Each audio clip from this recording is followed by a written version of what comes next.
This lesson we're going to add the HttpGet attribute for this specific method right here. So first thing I'll do is just start the actual application. I added it now so you can see the end result we are aiming for. I'll just start the debugger right here and see what happens. Starting the debugger throws me into the Swagger right here where I can see my actual web API, the actual production web API.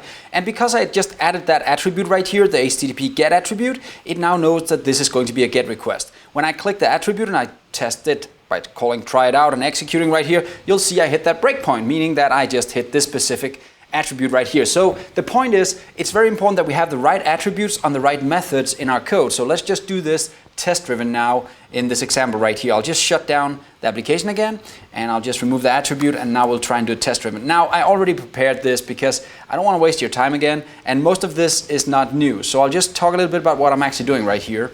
I have a new unit test right here called get all with no params, has HTTP attribute right here. Get all is the method name, no params because I'm not passing any params yet. I'm going to do that later with an actual filter, and it has an HTTP attribute right here. That's what I'm testing. And again, we start by getting the method right here, just like we've done before, and then with the method we can actually get the custom attributes, also like we've done before. And I'm looking for a certain attribute called HttpGet attribute right here, and then I'm just saying it should not be null right here. So let's just try and run this unit test to see that that's actually the case.